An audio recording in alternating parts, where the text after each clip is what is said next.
Pak Edi lagi viral di kota Semarang sih bang. Sama gitu. Kasusnya kayak yang pernah kita takut juga di Tiko, karena dia hidup sendiri di rumahnya tanpa air dan tanpa listrik.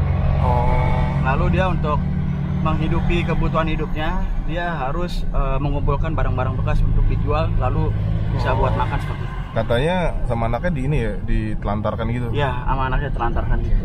Kok bisa ya anak untuk fullnya sih nanti langsung ketemu aja. Siap. Kita lagi on the way. Ya. Oke, welcome back to the vlog. Hari ini masih di kota Semarang, tanggal 25 Januari 2023, hari Rabu cuy. Dan seperti yang kemarin gue bilang ya di vlog kemarin, gue datang ke Semarang ini dengan tujuan bersilaturahmi ke rumah Pak Edi, dan mungkin kalau ada yang bisa kita bantu mungkin akan kita kasih bantuan sedikit cuy. Guys ya, bye bye. Anjay, YouTuber banget cuy, YouTuber banget. Jadi emang mesti begitu ya YouTuber ya, kayak orang gila ngomong sama kamera.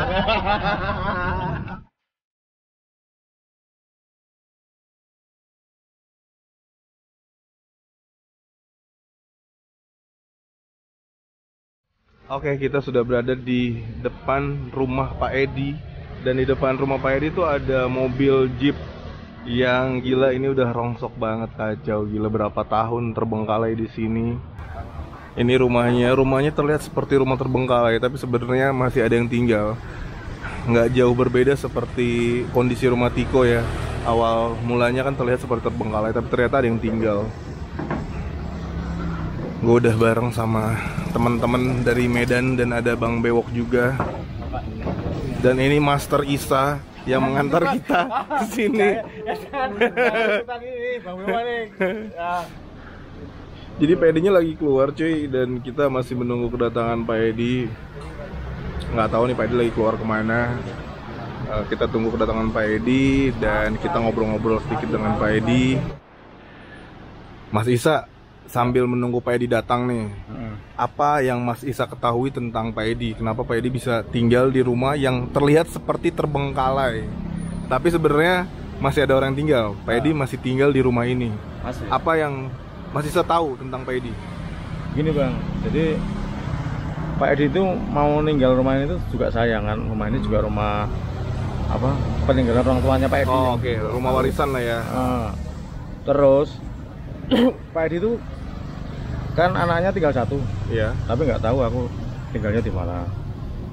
Terus jadi untuk Pak Edi ini, untuk cerita kehidupannya, dia mempunyai anak 3, yang 2 udah meninggal. Oh, dulu sudah meninggal. Udah. Terus sempat aku tanya Pak Edi, terus yang sering kesini siapa? Nggak ada. Itu cucunya pun jarang-jarang katanya gitu. Iya. Cuma kalau anaknya nggak pernah.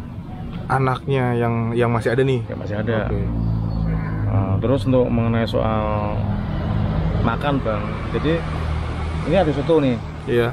Di samping situ tuh ya, kedai soto nih. Betul. Aku tuh terkatuknya sama Pak Edi, apa namanya, kagumnya sama Pak Edi gini, dia itu orang seperti itu, sudah seperti itu hidupnya ya, tapi masih menolong orang. Jadi yang jual soto ini, dia di situ nggak bayar. Oh, nggak kontrak nih, jadi gratis aja tinggal. Gratis. Oh, ini masih kawasan rumah Pak Edi ya? Masih dong. Oke. Terus, tapi dia dapatnya itu kan tiap pagi sarapan gitu, sarapan soto. Pak Edi. Oh, ini Pak Edi-nya. Oke, Pak Edi. Siap. Gimana kabarnya Pak Edi? Alhamdulillah baik. Ini Pak Selamat sudah belum? Tadi udah. Udah makan siang? Oh, sudah. Ini Pak Edi. Kemarin kan tadi malam kita dinner. Ya. Pak Edi apa request pete lele tapi kosong. Nah, ini aku bawain. Nah, kita makan bersama. Udah dari ini gini Pak Edi, tadi kita udah lapar. Ya kan? Kita tahanin, tunggu kita nanti makan di tempat Pak Edi, makan bareng-bareng. Iya. Ya, makan. Enak makannya ya. Iya. Ada Pak Slamet juga. Pak Slamet ini sahabatnya Pak Edi. Ya. Sehat, Pak? Sehat. Alhamdulillah. Oke, jadi kita mau makan-makan dulu, makan bareng dengan Pak Edi sambil ngobrol-ngobrol. Mungkin nggak akan gue record saat makan-makannya. Nanti setelah makan baru gue mau ngobrol-ngobrol sama Pak Edi dan gue akan merecordnya cuy. A few moments later. Oke cuy, jadi gue diberi kesempatan untuk mereview rumah Pak Edi sebelum nanti kita ngobrol-ngobrol sama Pak Edi. Dan ini pintu masuk ke rumah Pak Edinya. Bismillahirrahmanirrahim. Banyak sampah di sini cuy. Ini gue nggak tahu ya apakah Pak Edi memang sengaja mengumpulkan sampah untuk didaur ulang. Wow, ada bendera Indonesia di sini. Ada satu ruangan di sini. Oke, kayaknya kita butuh lighting.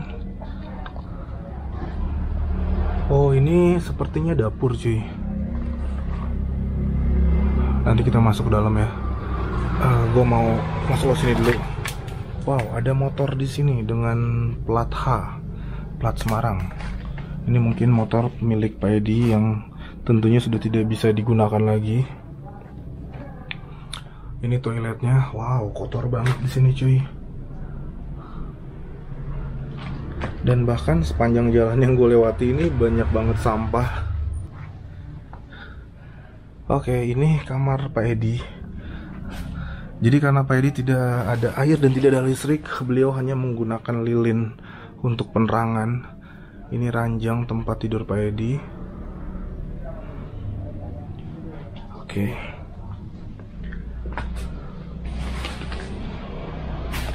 Ada ruangan ke arah sana, itu mungkin kamar juga.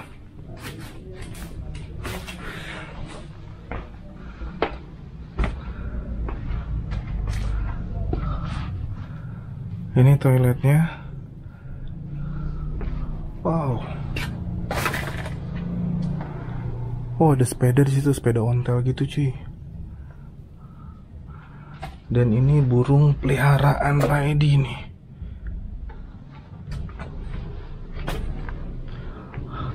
Cuy, lihat kondisi rumahnya ini, atapnya udah runtuh, udah nggak ada gentengnya.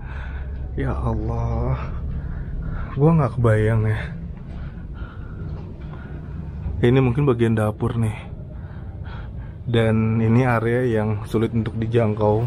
Mungkin Pak Edi nggak pernah masuk ke area-area sini. Dan ada kamar juga di situ. Masih ada ranjangnya cuy. Bismillahirrahmanirrahim.